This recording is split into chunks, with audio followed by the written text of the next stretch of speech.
Hola, ¿qué tal? ¿Cómo están? Bienvenidos a esta nueva edición de Veridiálogos, donde hablamos de todo lo importante, todo lo trascendente, enfocándonos principalmente en la defensa de la sana doctrina, la defensa del Evangelio, la exposición racional del Evangelio. Y como siempre tenemos a nuestro hermano Guillermo. Sí. Pues vamos entonces a hablar de qué vamos a hablar hoy.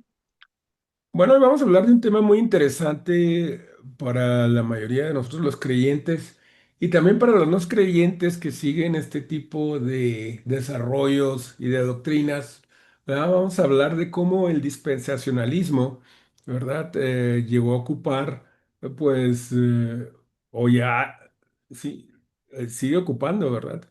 Y cómo llegó a ocupar un lugar preponderante dentro de la teología cristiana, ¿verdad? Protestante, ¿sí? Y sobre todo cómo influyó para la creación de lo que se llama el sionismo cristiano americano, ¿verdad? Es algo muy interesante. Entonces, ah, y realmente es muy interesante también porque este sistema teológico, el dispensacionalismo, ¿verdad? Y que habla pues acerca de dispensaciones, raptos, tribulación, etcétera.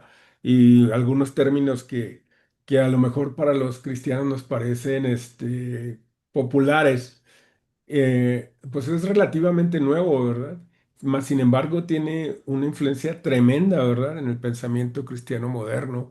Y pues de ahí han salido series inclusive de libros, ¿verdad?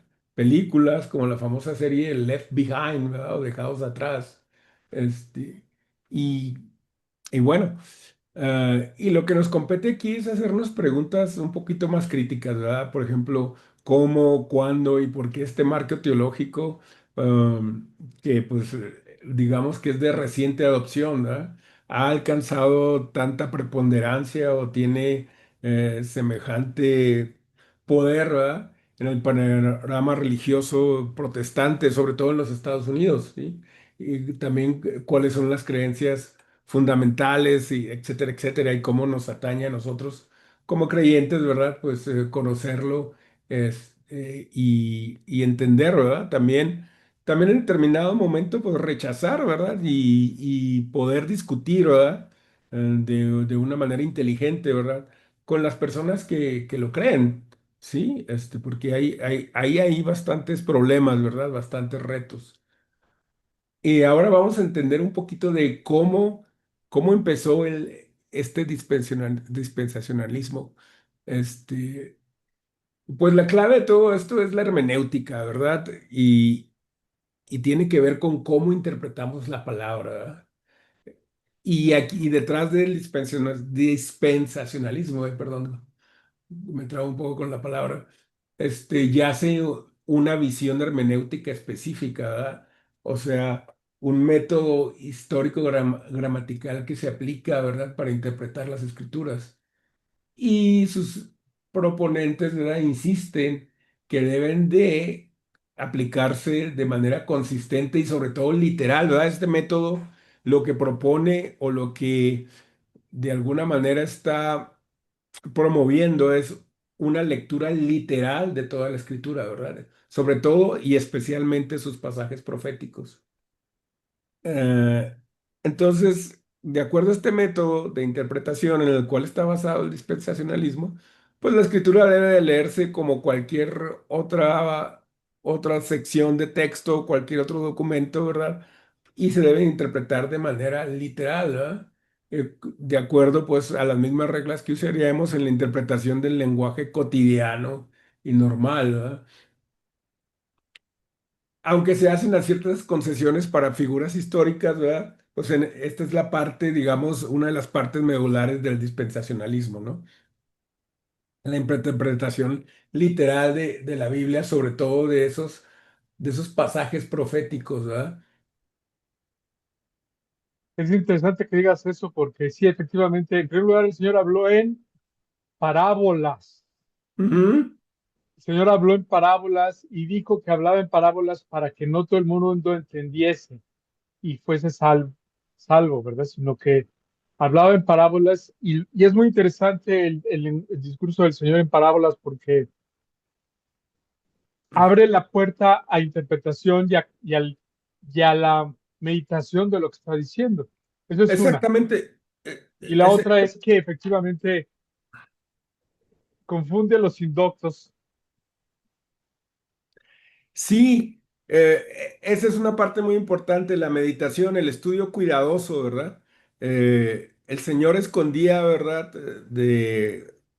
De cualquier ligereza en nuestra interpretación o cualquier literalidad, ¿verdad? Vamos a suponer que esa palabra existe en el español, o de cualquier interpretación literal, ¿verdad? Está mejor dicho. Eh, de su mensaje, ¿verdad?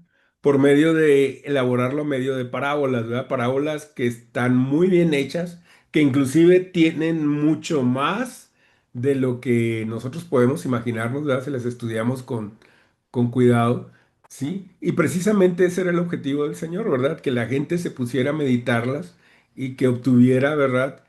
Un mensaje profundo, ¿verdad? También retador moralmente y espiritualmente, ¿verdad? Esa era precisamente una de las metas del Señor Jesús con su método de predicación a través de las parábolas.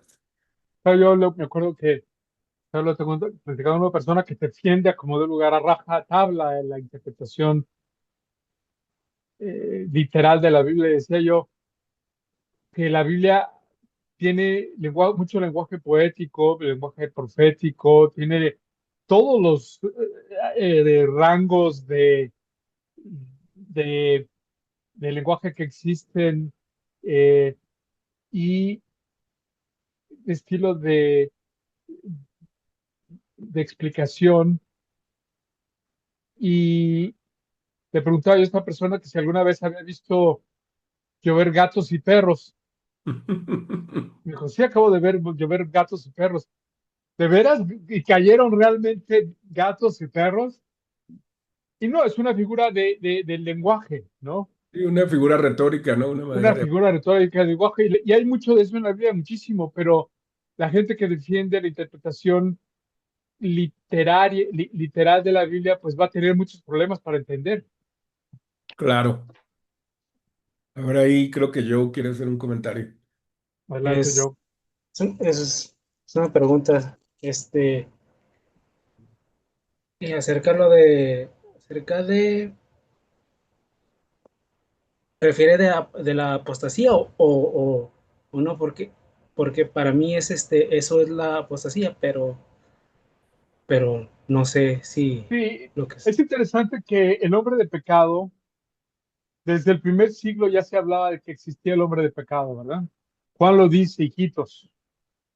Y el hombre de pecado, por ejemplo, dice en Segunda de Tesalonicenses 2, dice, el cual se opone y se levanta contra todo lo que se llama Dios o es objeto de culto, tanto que se sientan en el templo de Dios como Dios, haciéndose pasar por Dios.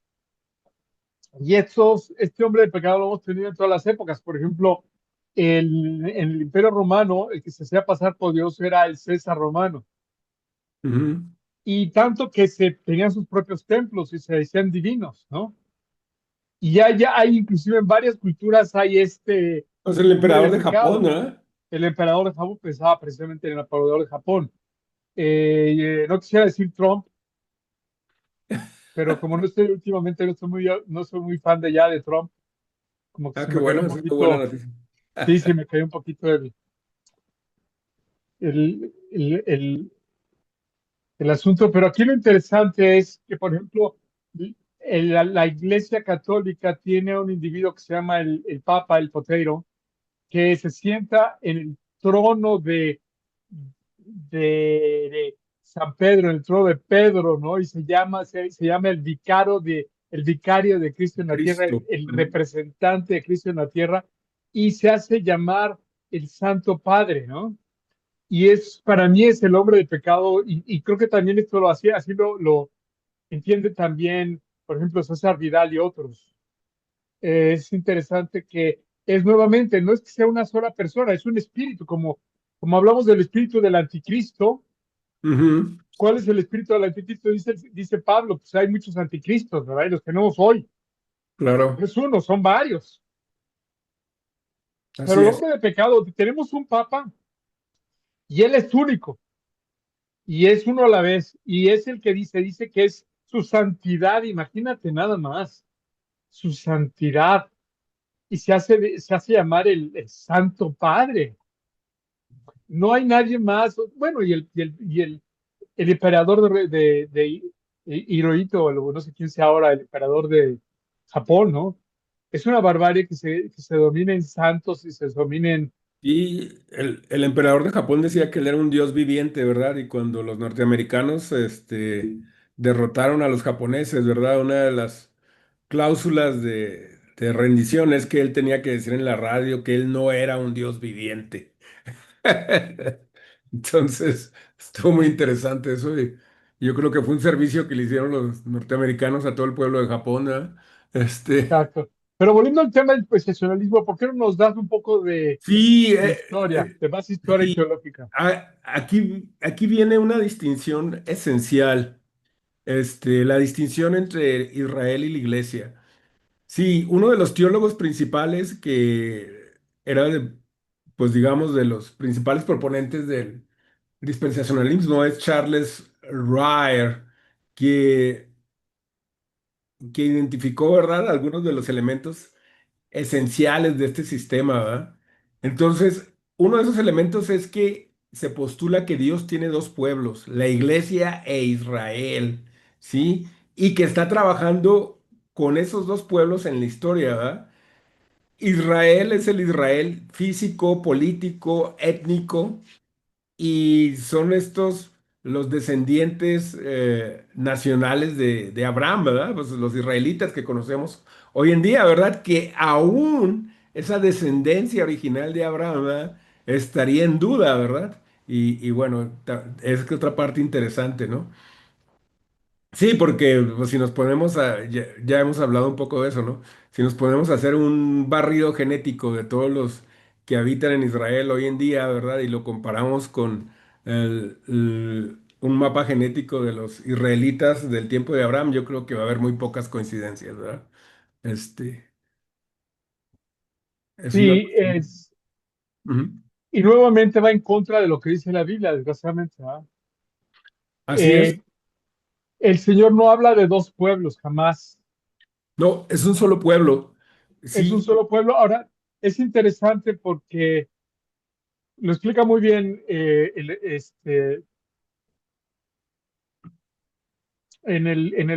yo creo que un video de César Vidal donde él explica que él hace un dibujo de un árbol, ¿no? Ujú, Donde dice, efectivamente, es Romanos 11, donde dice que hemos sido, que el árbol que era Israel, Israel era un árbol que ujú. cuyas ramas fueron desgajadas, quiere decir que fueron cortadas, desgajadas, ¿verdad? Para que los gentiles, nosotros que no éramos israelitas, fuéramos Fuéramos injertados. injertados en el árbol. Así Pero el es. árbol sigue siendo el mismo árbol. Y nosotros que éramos ramas silvestres, fuimos injertados en Israel. No hay dos árboles, sino que es un árbol, se le regajan las armas de los que no creyeron y se insertan los árboles, los arbustos silvestres, unos más silvestres que otros, ¿verdad? No somos más silvestres que otros, pero lo interesante es que no existen dos árboles, sino un solo árbol, que es Israel, Así es. que es Así el es. pueblo de Dios, y es por medio de Cristo, además. Y el problema con esta teología es que también postula que estos dos pueblos corresponden a dos programas divinos separados y paralelos, ¿verdad? El Israel nacional o físico, por así decirlo, tiene un destino terrenal, ¿verdad? Y que de alguna manera ese destino está sellado o arraigado en los pactos irrevocables, dicen ellos, de Dios con la nación de Israel, ¿verdad? Que están basados en los pactos que Dios hizo con los patriarcas, ¿verdad? Y la iglesia, por el contrario, tiene un programa y un destino celestial, ¿verdad? En consecuencia, ¿verdad? Las promesas que Dios hizo a Israel en el Antiguo Testamento específicamente las promesas de la tierra, una multitud de descendientes, bendiciones nacionales, no se transfieren ni se cumplen espiritualmente en la iglesia. Entonces, ahí hay un problema muy fuerte, ¿verdad? Porque se está negando, ¿verdad? Toda la visión que es evidente en el Nuevo Testamento del pueblo de Israel, ¿verdad? Que la iglesia viene a ser un nuevo Israel que no viene a suplantar al antiguo, sino que viene a expandir, ¿verdad? La visión original y el pacto inicial de Dios con Israel se cumple, ¿verdad? Pero de otra manera distinta, ¿verdad? Y No eso es en... muy importante decirlo del pacto, porque estamos hablando de un nuevo pacto. Y siempre Así que es. hablamos de un nuevo pacto, el pacto anterior, dice la Biblia, quedó atrás.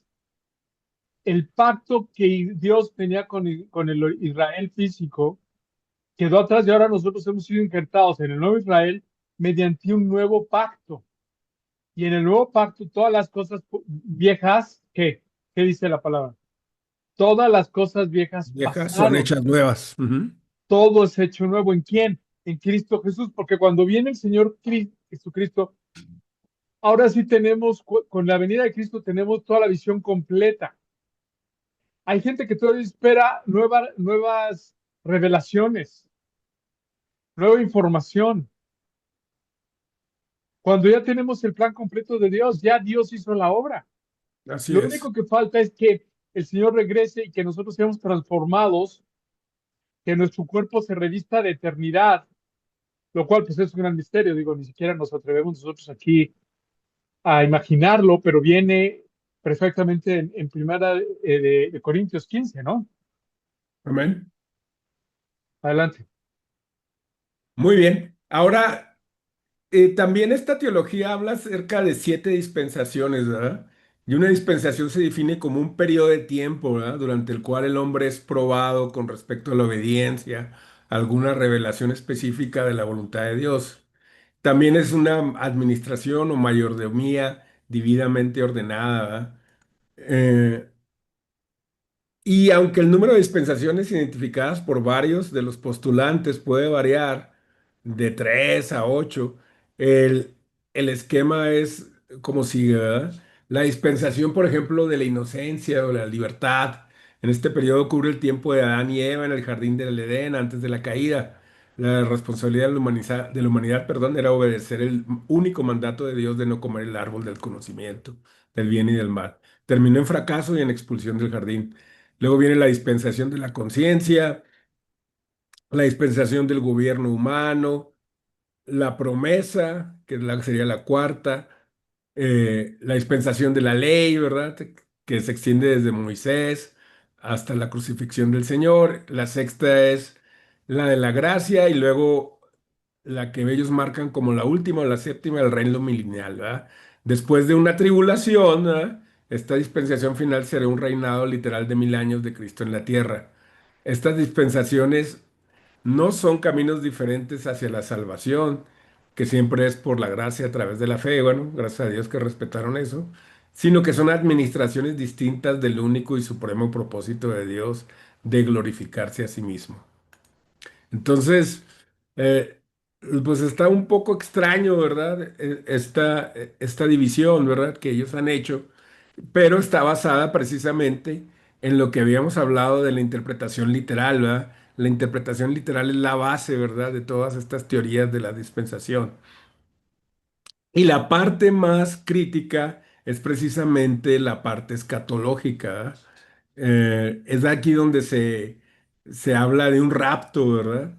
Donde supuestamente antes de que el Señor venga, ¿verdad? A reinar 1000 años, va a haber un rapto donde los creyentes vamos a ser arrebatados, ¿verdad?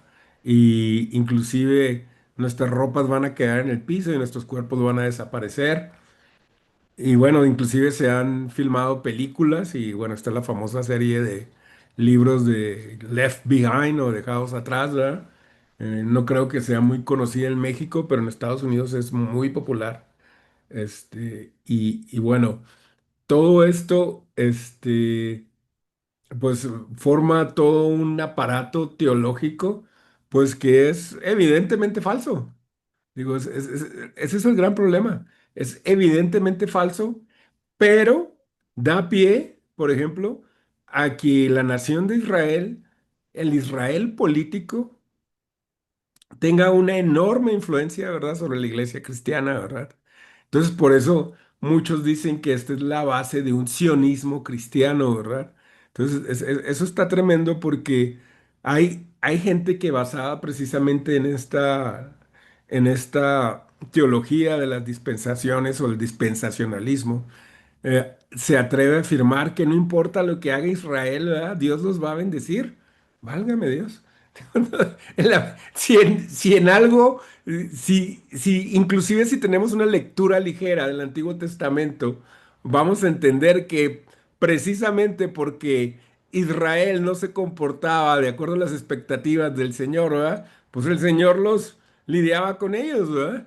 Entonces, yo no sé de dónde sacan, digo, es increíble, ¿no?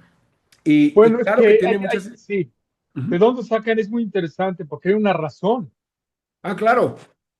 Y si tú quieres andar ahí, pues estaría muy bueno. Es que esa es la cuestión. Cuando tú estudias la historia, te das cuenta de la razón y la razón, digamos, que no es muy racional. Bueno, es racional desde el punto de vista de la geopolítica, precisamente, ¿no?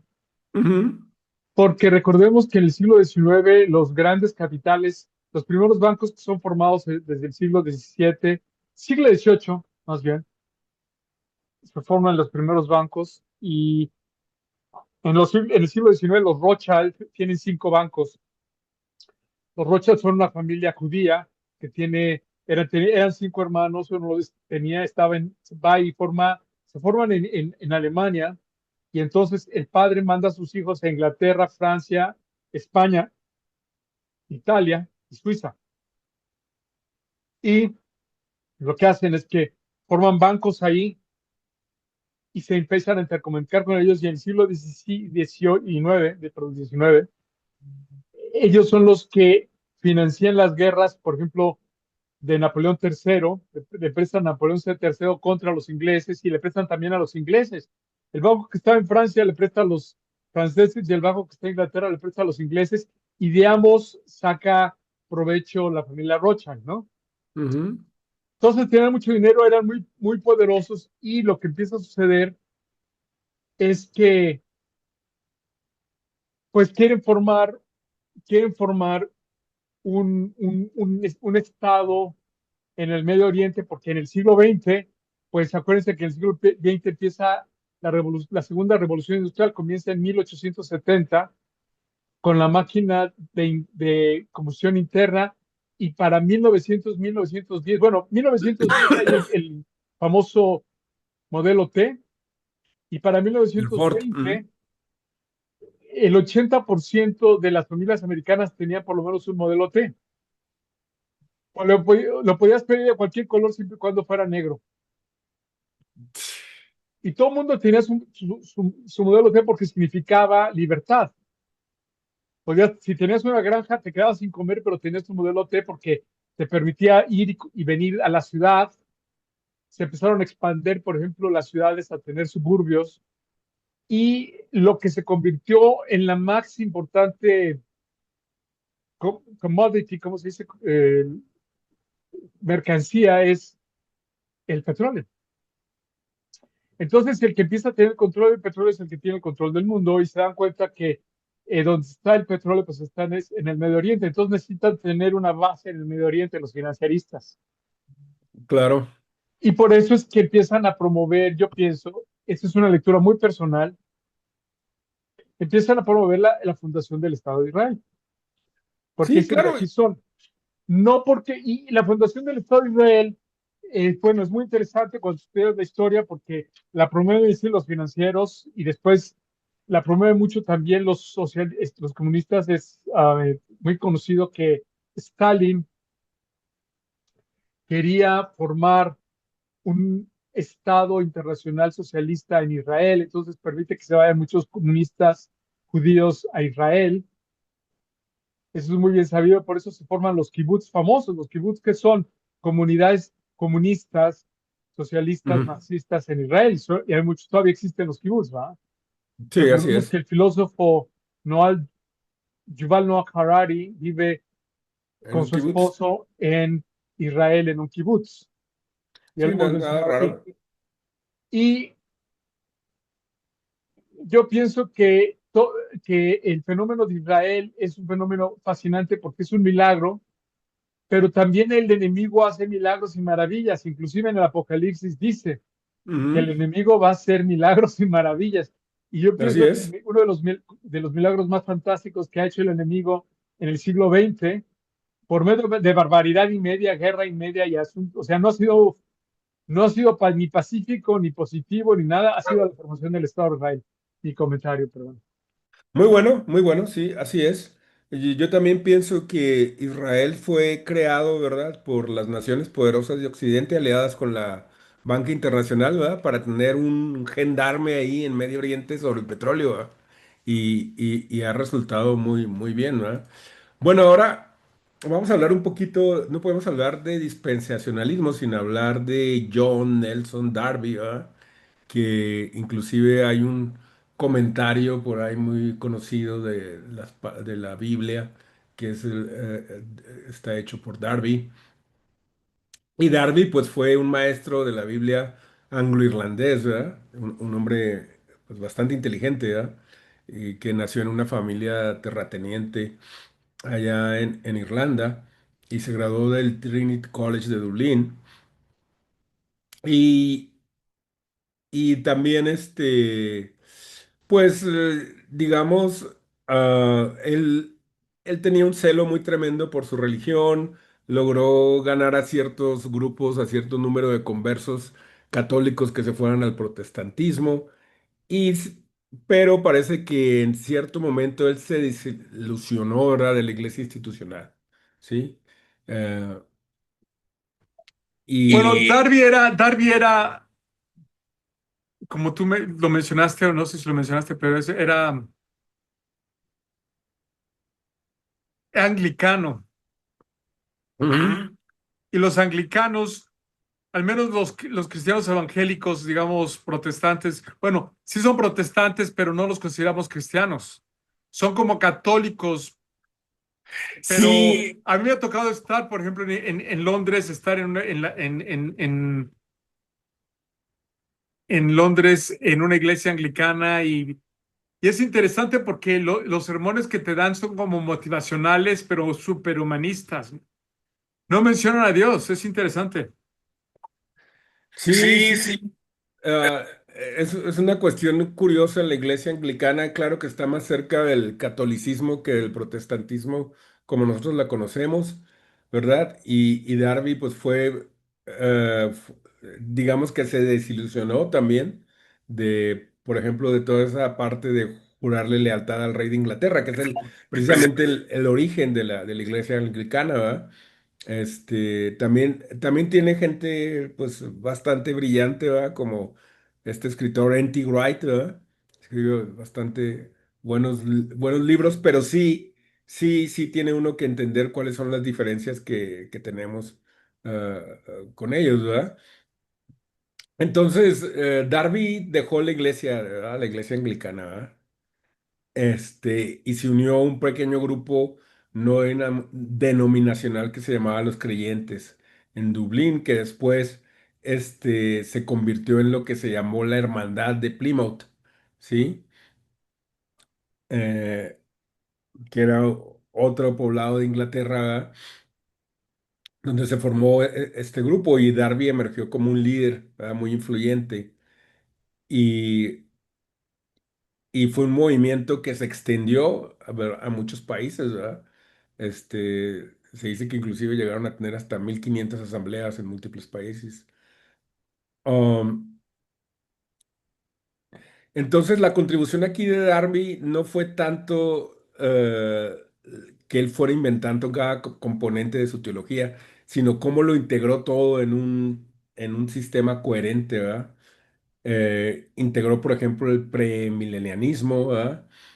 Este, y también integró parte de esta teología dispensacionalista y la ligó con el futuro, de manera que se ligara de manera fácil con el futuro Estado de Israel, pues que todavía en ese tiempo no existía, ¿verdad? Ni se prefiguraba, ¿verdad? Es, y empezó él a popularizar pues interpretaciones literales de pasajes como Isaías 32 que lo convencieron, según él, de que el reino terrenal y político prometido a Israel en el Antiguo Testamento no se parecía a nada en la iglesia espiritual del Nuevo Testamento, ¿verdad? Entonces, él dijo, pues aquí tiene que haber una distinción, ¿verdad? Estamos hablando de dos naciones o dos pueblos distintos que el Señor tiene, y ahí fue donde empezó a salir esta, fue donde se empezó a integrar esta parte de esta teología dispensacionalista. Ah, y también un problema que tiene el dispensacionalismo es que ellos no pueden de alguna manera trazar o llevar históricamente hacia atrás sus enseñanzas, ¿verdad? Para darles una base histórica o más sólida, ¿verdad? Este, sobre todo en lo que tiene que ver en el primilenialismo, en el premilenio. Y no se sostiene tampoco la distinción crucial entre Israel y la iglesia, ¿verdad? Eso fue una invención moderna. Ahora, después, como era de esperarse, ¿verdad? Pues nosotros sabemos que Inglaterra y los Estados Unidos siempre han tenido una relación muy fuerte, así como la tiene México y España, ¿no? O tal vez la tengan un poco más fuerte Inglaterra y Estados Unidos, ¿verdad? Entonces, todas estas enseñanzas, ¿verdad? Todo este movimiento de la hermandad de Plymouth llegó y el propio Darby, ¿verdad? Llegaron a los Estados Unidos, ¿sí? Y se empezaron a enraizar, ¿verdad? O a fortalecer, o a establecer, mejor esa es la palabra correcta, en tierras norteamericanas, ¿verdad? Eh, pero no fue hasta que empezaron los evangelistas que movían de manera masiva a la gente, quienes empezaron a popularizar las ideas y los postulados de Darby, ¿verdad? Por ejemplo, el más conocido es pues, Dwight L. Moody, ¿verdad? Muy conocido, inclusive pues hay una universidad que lleva su nombre y un instituto bíblico ahí en Chicago, ¿verdad? Y es uno de los, digamos, de los fundadores del evangelismo norteamericano masivo, ¿verdad? Muy famoso, ¿verdad? Y era un proponente bastante importante del dispensacionalismo. Y le dio, pues, obviamente lo popularizó y le dio credibilidad, ¿sí? Y ahí fue precisamente donde se hizo la liga con este señor Scofield, ¿verdad? Que fue el que después creó y popularizó la Biblia de estudio Scofield, que esa salió en 1909, ¿sí? Digamos que la Biblia de referencia Scofield, la Biblia de estudio Scofield, que de hecho llegó a México, se tradujo al español, no sé si todavía ande por ahí. Yo recuerdo todavía que mi madre, que siempre perteneció a Asambleas de Dios, de repente salió con la Biblia Scofield, ¿verdad? Yo en aquel tiempo no era creyente y no entendía mucho su significado y mucho menos la liga con el dispensacionalismo, pero ella la ponderaba mucho, ella la ponderaba como un recurso de estudio muy efectivo, ¿no? Pero, sin embargo, fue la Biblia de Estudio Scofield, pues obviamente está toda la interpretación de la palabra es a través de los lentes del dispensacionalismo y sirvió como un motor para popularizar, ¿verdad? Y para adoctrinar, ¿verdad? A gran parte de la iglesia protestante, tanto en Estados Unidos como en otros países donde se fueron extendiendo como México, en el dispensacionalismo, ¿sí? No Sí, sé si, así es. si tú quieras agregar algo aquí. que ya lo habíamos visto la reunión pasada, cómo se forma esto, porque efectivamente John Nelson Darby, pues, influencia a Cyrus Scottfield, que era un abogado y que efectivamente traduce al inglés la Biblia de Scottfield y hace una Biblia de referencias o de estudio. Y ahí es donde se populariza en Estados Unidos efectivamente el dispensacionalismo, que ahora es la teoría, digamos, que relevante. Pero yo quería decir algo de el dispensacionalismo y cuál es la crítica, al menos que yo le hago al dispensacionalismo, porque lo más importante es que no es bíblico. Exactamente. Deja tú que no pueda trazar su interpretación históricamente, no es bíblico. No, de hecho, El no sentido solo no es artificial bíblico. entre la iglesia y Israel, pues es una barbaridad. Ya dijiste acerca de la interpretación literal excesiva, pues que no corresponde. Ajá. Pero lo más dramático para mí es que lleva a una idea de que hay múltiples caminos para la salvación. Y Sí, esto no puede ser. O sea, es, es una eh, distorsión, ¿ah? bueno, es De, que Cristo dice seriamente que Él es el camino, la verdad y la vida. Nadie ve al Padre sino por medio de Cristo, ¿verdad? así es. Y cuando tú crees que existen dos Israel, pues entonces todavía estás considerando que Dios tiene valor para la genética, cuando nos ha dicho la palabra constantemente que Dios no hace excepción de personas, no hay diferencia entre judío ni griego, entre mujer o hombre, ya lo hemos dicho, ¿no? Sí, muy Entonces, importante esa afirmación. Sí, inclusive el dispensacionalismo se puede ver como anticristiano en el sentido de que niega la preeminencia de Cristo, ¿verdad? En todos los pactos y todas las, eh, ¿cómo se dice? Todos los, todos los tratos que tuvo Dios con la humanidad, ¿verdad? Desde el Antiguo Testamento hasta el Nuevo Testamento. Entonces, porque todos estos tratos, todos estos pactos, no voy a decir dispensaciones, ¿verdad? El centro era el Señor, ¿verdad? En el Antiguo Testamento era la anunciación, la expectación, ¿verdad? La promesa de Cristo, ¿verdad? Y ya en el Nuevo Testamento, pues es el Señor en acción, ¿sí? Entonces, el decir que el pueblo étnico histórico de Israel era y sigue siendo un protagonista ahí, pues la verdad le quita mucho al Señor, ¿verdad? Y le da demasiado al pueblo de Israel, ¿verdad? a Y, ver, yo tiene la mano levantada. Es que más allá de que de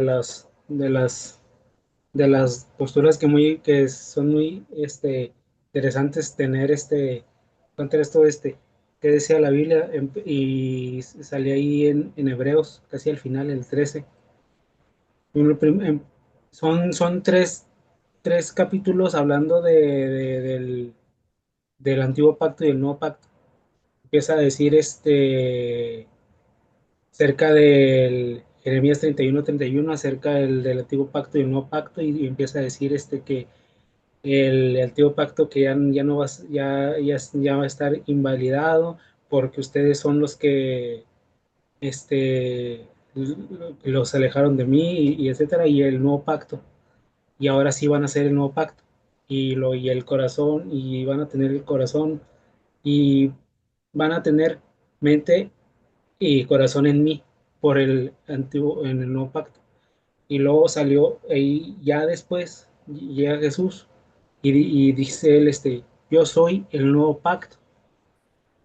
Y luego al final en el 3 en el 8:13, 8:13, vuelve a decir otra vez, mira, es el antiguo pacto ya no funciona, o sea, ya se invalida ya va a desaparecer para hacer el nuevo pacto. Entonces lo que, bueno, para mí lo más importante es qué dice la Biblia acerca del nuevo pacto. Y Jesús es el sacerdote del nuevo pacto. y diciendo acerca del Melquisedec y todos los detalles. Y así es como funciona. Entonces, hay veces que nos confundimos de las nuevas o viejas tendencias, pero ¿qué dice la Biblia? Y dice la Biblia que nosotros, los que son que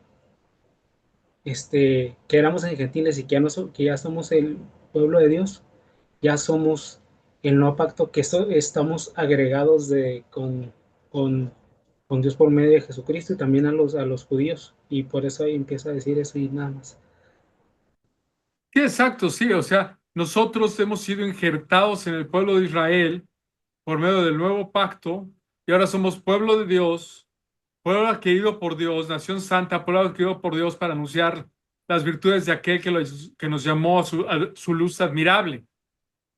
Entonces, Cristo, como tú decías, Memo, es el centro de la historia. Y el problema que yo veo con el dispensacionalismo y estas gentes que consideran a los dos pueblos es que se olvidan de que el centro de la historia no es Israel. El centro de la historia no es el pueblo de Israel, el centro de la historia es Cristo. Por eso vivimos en el año 2025 después de Cristo, porque en Cristo hay un nuevo pacto, todas las cosas son hechas nuevas y nosotros formamos a ser parte del pueblo de Dios por Cristo en este nuevo pacto, como decía Joe, ¿verdad? Y este nuevo pacto, ¿qué es? Que pone Él en su mente y su corazón en nosotros para que nosotros pensemos y nosotros sintamos lo que Él siente, porque este ya no es una religión de hacer cosas, de llevar puntos y de yo voy a hacer, me voy a portar bien para hacer puntos y como dice la Bamba, llegar al cielo con una escalera grande y otra chiquita. Sí. Sino es, yo recibo a Cristo en el corazón, Cristo me cambia, recibo su mente, recibo su corazón, me cambia la manera de sentir, me cambia la manera de pensar poco a poco en un proceso que se llama la santificación. Y yo efectivamente me convierto en santo no porque sea bueno, sino porque Él vive en mí y Él me aparta y Él me transforma y es por medio de su poder que nosotros somos injertados en el pueblo de Dios y que yo soy parte del pueblo de Dios no porque yo sea bueno, me haya portado bien o sea sexy, pues es cierto, sino porque Cristo vive en mí. Y esa es la gran diferencia. Y el centro de la relación con Dios, el centro de mi relación con Dios es Cristo. Él es el password y Él es el medio que utiliza Dios para comunicarse con nosotros en el espacio-tiempo. Entonces, cuando nos olvidamos de Cristo y queremos hacer a Israel el foco de la historia, es cuando caemos en este tipo de perversiones de la lectura de la Biblia. El problema Sí. gravísimo es que tú les puedes explicar a las personas que creen en el dispensacionalismo, hermanos en Cristo que aman a Dios, se los puedo Ujú. explicar una y otra vez de determinadas maneras y si no quieren creer, no lo creen. No, es que están bloqueados porque piensan que están desobedeciendo a Dios. Ahora, también hay pasajes, ¿verdad?, que los dispensacionalistas se interpretan o malinterpretan, ¿verdad? Y los lanzan como amenaza. Por ejemplo, la promesa que le hizo Dios a Abraham, ¿verdad? En Génesis 12:3. Bendeciré a los que te bendigan y al que te maldiga, maldeciré. Entonces, ahí dicen ellos, no, ¿cómo vamos a maldecir, a decir algo contra Israel? Si mira lo que dice aquí, Dios nos va a maldecir a nosotros. Ah, caray. Entonces, ya ahora resulta que Israel ya es heredero de todo eso, el Israel de ahorita, y si nos pasan por encima, hay que besarles los pies, ¿verdad? Entonces, pues no. Porque confunden lo que es Israel. Y yo estoy de acuerdo que al que maldijere Israel, pero ¿quién es Israel? Israel son todos aquellos que creen en Cristo. Amén, así Todos es. aquellos, porque no hay manera de creer en Dios si no es a través de Cristo. No hay manera, ya hazle como quieras. No tiene nada que ver lo genético, no tiene nada que ver la tradición, no tiene que ver que si eres de una familia de trasfondo judío, que si haces el sabbat, que haces estas te vistes de cierta manera y respetas el sábado. Nada que ver, porque no es nada religioso. Israel espiritual es una cuestión espiritual. ¿Y en qué consiste en recibir a Cristo? Cuando tú recibes a Cristo, tú recibes a Dios y entonces tú te conviertes en hijo de Dios y te conviertes en el Israel espiritual. No hay más. No hay más. El sionismo, que eso es importante entender, el sionismo es esta doctrina que habla de que Israel es un pueblo aparte de la iglesia. Ujú. Ese es el sionismo cristiano, ¿verdad? Porque claro, hay otro tipo de sionismo, ¿verdad? Solo hay un sionismo, o sea, es un sionismo, bueno, si tú quieres cristiano, ¿verdad? Pero Ujú. hay un cristianismo sionista que es pues una perversión muy particular. Así es. Y Y otra cosa también que sucede es que esto polariza de una manera un poco nefasta o bastante mala o bastante nefasta al pueblo de Dios, ¿verdad? Porque los conflictos políticos ahora son interpretados en base a ese dispensacionalismo y a ese sionismo cristiano y la iglesia se divide, ¿verdad? Entonces, los que son dispensacionalistas dicen que son señales de los últimos tiempos y que no debes de tocar y decir nada contra la nación de Israel, no importa lo que haga, ¿verdad? Si no, pues Dios va a venir tras de ti, ¿verdad? Y te va a ir mal, ¿verdad? Y pues obviamente los que tienen una interpretación correcta de la Biblia dicen, pues esto no es así, ¿verdad? Esto no está de acuerdo a la revelación que Dios ha dado en su palabra. Estás inventando, ¿verdad? Y se arman ahí los cocolazos o la pugna, ¿no? Aquí lo importante para nosotros es entender y volvernos a una interpretación cristocéntrica, ¿verdad? De la palabra, ¿verdad? Tanto del Antiguo Testamento como del Nuevo Testamento, ¿sí? Y no dejarnos manipular, ¿verdad? También por este tipo de doctrinas.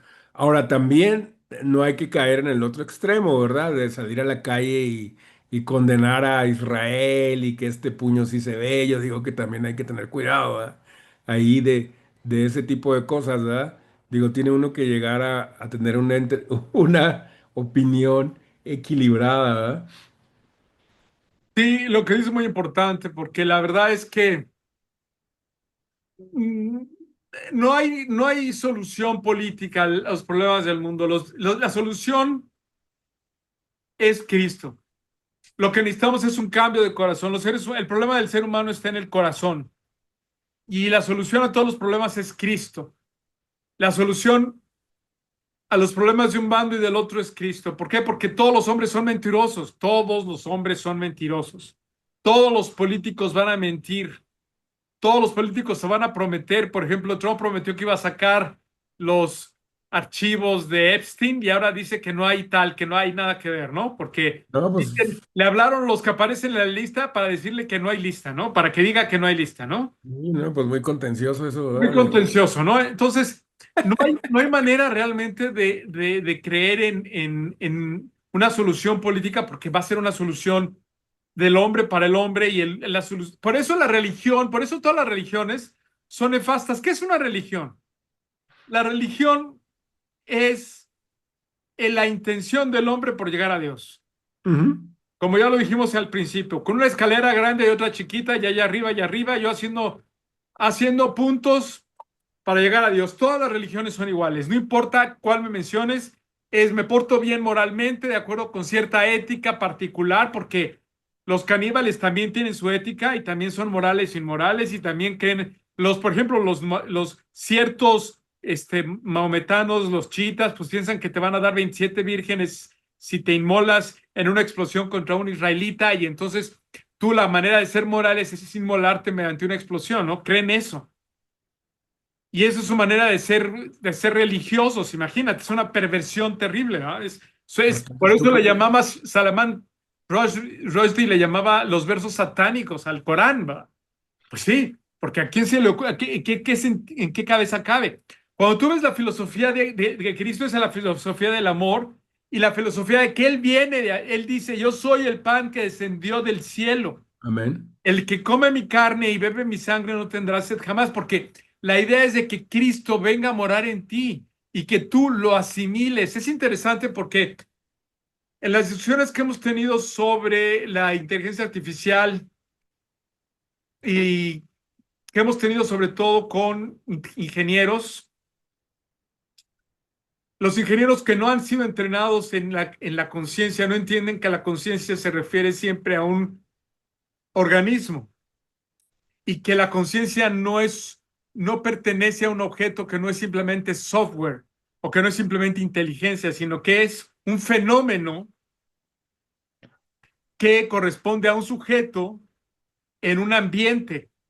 Y es la manera como el organismo adquiere del medio lo que le es favorable para sobrevivir y se mueve, adquiere conciencia de su medio, de qué es lo que necesita y qué es lo que lo puede satisfacer en el medio, y vaya, adquiere del medio lo que le va a satisfacer para poder sobrevivir. Entonces, cualquier conciencia, aunque sea pequeña, aunque no sea racional, los animales, por ejemplo, son conscientes, las plantas son conscientes, pero su nivel de conciencia pues, es muy limitado. ¿Por qué? Porque están limitados a un ambiente, por ejemplo, químico.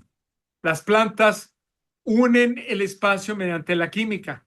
Los animales unen el espacio mediante el territorio y nosotros los humanos unimos el espacio y el tiempo mediante la cultura. Pero la conciencia humana, que es de lo que estamos hablando aquí, se refiere a un sujeto que es capaz de adquirir cultura y de hacer cultura. Y esta capacidad que nosotros tenemos tiene que ver con qué asimilamos del ambiente para ponerlo no solo en nuestro cuerpo, sino para ponerlo en nuestra narrativa. Y nosotros vivimos en una narrativa, nosotros vivimos en una historia y nosotros le damos sentido a las historias que vivimos, a la historia de nuestra propia vida, cuando nosotros asimilamos de lo que nos ha pasado, lo bueno, lo malo, las tragedias, las bondades. Nosotros asimilamos lo que podemos entender y lo hilamos en una historia que le da sentido a nuestra vida. El problema está cuando nosotros hemos hilado una historia y estos retazos que hemos hilado con nuestra narrativa no coinciden en un momento determinado con la realidad. Entonces es cuando tenemos ahí conflictos y entramos en crisis, ¿no? Por ejemplo, si tú estás confiando en un político como Donald Trump, como yo confiaba, ¿verdad? Pues te vas a encontrar con una situación en la cual no hay una congruencia y te va a decir que sí, que es pro América, pero te voy a endrogar 5 veces más y, ¿no? Vamos a endrogar a América hasta el más no poder, ¿no? El futuro del futuro del futuro, ¿no? Vamos a aumentar el gasto de las armas. Vamos a ofender a Israel a capa y espada, aunque haga barbaridad y media. Entonces tú empiezas a ver todas estas contradicciones. Vamos a proteger a la lista de los de Epstein, porque la isla de los de Epstein, probablemente Epstein era un agente del Mossad, muy probablemente era agente del Mossad, que es lo mismo que la CIA. O sea, está el Mossad y luego está la CIA y la CIA le reporta al Mossad, ¿no? Al menos ese es en los retazos de interpretación que yo he podido adquirir. Pero cuando tú tienes este modelo de la realidad hecha de retazos y te enfrentas de pronto con cierta información que no coincide, entras en crisis. Nosotros cuando dependemos de la Biblia sabemos que hemos creado que estamos basados en una narrativa súper sólida. Cuando nos salimos de la Biblia para interpretar las cosas espirituales y lo que nosotros interpretamos como Dios, con Dios, nos vamos a encontrar con que vamos a tener crisis espirituales constantemente. ¿Por qué? Porque no nos va a cuadrar. No nos va a cuadrar la realidad con lo que nosotros pensamos de nuestra propia interpretación. Por eso hay mucha gente dispensacionalista que han estado, por ejemplo, profetizando el fin del mundo vez tras vez, tras vez, tras vez. Sí, y no les cuadra. Bueno, nada más como una anotación extra, ya para terminar. La cuestión de los ingenieros de la inteligencia artificial, ¿verdad? Que dicen que las máquinas o los sistemas de inteligencia artificial adquirieron conciencia o dieron muestras de conciencia. ¿Por qué eso es una estupidez y por qué, con qué fenómeno o con qué lo podemos comparar? Es muy sencillo. La inteligencia artificial no es otra cosa más que software simulando ciertas actividades inteligentes del ser humano. Entonces, eso equivale a Sí, decir, imagínate que tú traes un software que simule un huracán en la pantalla, ¿verdad? Y imagínate que tú piensas que de repente va a empezar a llover y va a haber viento pues tienes que cerrar la puerta porque pues ya el software te está simulando un huracán, ¿no? Entonces, pues tienes que dar la alarma, ¿no? Porque ahí viene ya el huracán. Pero es una simulación, entonces es lo mismo con la inteligencia artificial, o sea, no esperen que una simulación haga eso, ¿no? Es como creer que ese software que simula fenómenos meteorológicos, pues va a hacer llover ahí en tu casa o donde lo tengas, ¿no? Va a traer algún resultado físico palpable en el mundo real, es una simulación nada más. Entonces, obviamente detrás de esto es un fenómeno mucho más complejo, hay mucho de marketing. Hay mucho de política y de filosofía también, ¿verdad? Quieren imponer una visión del mundo, ¿verdad? En donde, en donde según ellos la inteligencia es fácil de reproducir, ¿verdad? Y tienen los medios para hacerlo. Bastante cuestionable, ¿verdad? Pero, pues con eso cerramos, ¿verdad? Muy importante la conclusión, ¿verdad? Cualquier interpretación eh, teológica que no esté basada en la persona de nuestro Señor Jesucristo, pues está destinada al fracaso, ¿verdad? Debe ser rechazada tranquilamente, sin ningún problema. Cualquier otro eslogan, tendencia, movimiento que quiera poner algo encima, arriba o superior al Señor Jesucristo también debe ser rechazado, cuestionado, ¿verdad? Y abandonado inmediatamente, ¿verdad? ¿Por qué? Porque es el mensaje que hemos recibido y la supremacía de Cristo es innegable, ¿verdad? Este, con eso, ¿verdad? Podemos, no sé si alguien más gusta agregar algo más para cerrar.